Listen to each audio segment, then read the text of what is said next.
Hello दोस्तों, स्वागत है आप सभी लोगों का हमारे चैनल कृतिक स्टोरीज में। आज हम आपको बताने वाले हैं षटतिला एकादशी की व्रत कथा। इससे जुड़ी कौन सी पौराणिक कहानी है और इस बार षटतिला एकादशी का व्रत कब रखा जाएगा, तो वीडियो के लास्ट तक बने रहिएगा। चलिए बताते हैं हम आपको। माघ मास के कृष्ण पक्ष की एकादशी को षटतिला एकादशी कहा जाता है। यह व्रत केवल एक धार्मिक अनुष्ठान नहीं, बल्कि दान और करुणा का सच्चा संदेश है।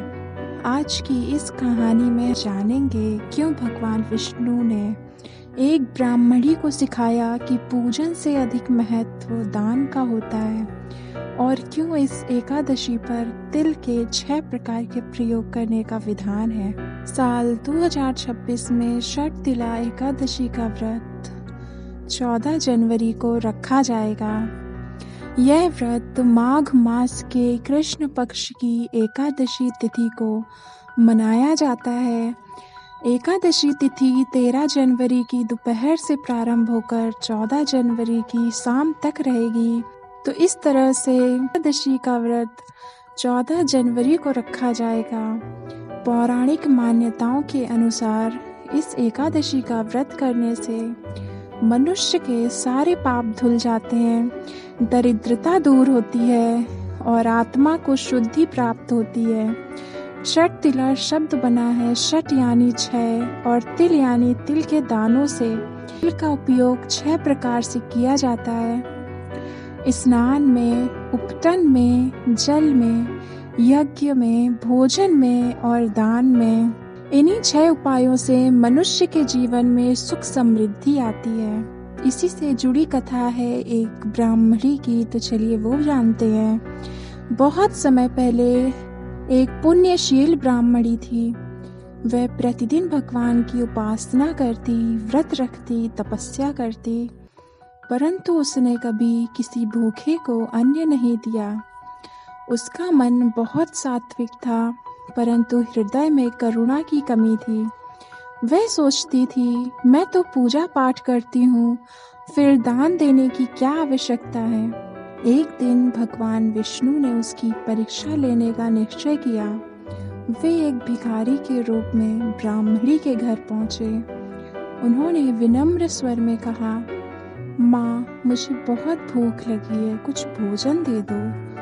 ब्राह्मणी के पास अन्न तो बहुत था, पर उसने भीतर से कोई सहानुभूति महसूस नहीं की और उसने मिट्टी का एक ढेला उठाया और भिखारी के पात्र में डाल दिया। भगवान मुस्कुराए और बिना कुछ बोले वहां से चले गए। कहते हैं भगवान ने उस क्षण ब्राह्मणी का परीक्षण पूर्ण कर लिया था। समय बीतता गया। अपने पुण्य कर्मों से वह ब्राह्मणी मृत्यु के बाद स्वर्गलोक पहुंची। वहां उसने एक अद्भुत महल देखा। दीवारें रत्नों से जड़ी थी, प्रकाश मानो स्वयं चमक रहा था। लेकिन जब वह भीतर गई तो देखा कि वहां कुछ खाने को नहीं था, ना कोई अन्न, ना जल, सिर्फ खालीपन। उसे समझ नहीं आया कि यह कैसा फल है, इतना सुंदर स्वर्ग पर कोई अन्य नहीं।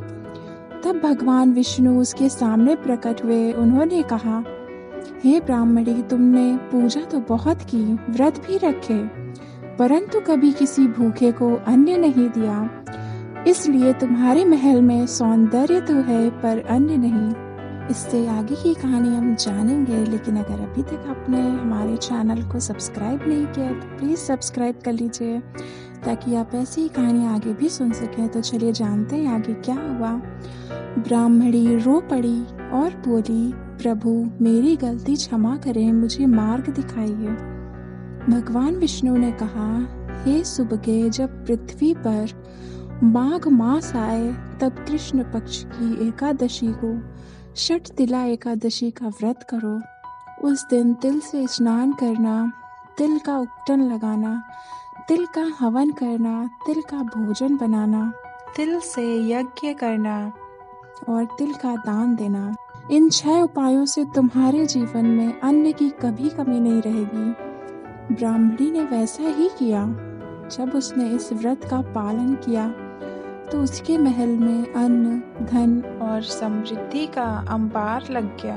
भगवान विष्णु पुनः प्रकट हुए और बोले, जो भी मनुष्य श्रद्धा से यह व्रत करेगा उसके घर से दरिद्रता और कलेश सदा के लिए मिट जाएगा। इस दिन प्रातः काल स्नान कर तिल मिले जल से शरीर को शुद्ध किया जाता है। घर को साफ करके भगवान विष्णु की मूर्ति या तस्वीर के सामने दीप प्रज्वलित करना चाहिए। फिर तुलसी पत्र, चंदन, पुष्प और तिल के लड्डुओं का भोग लगाया जाता है। दिन भर भगवान का नाम जपें।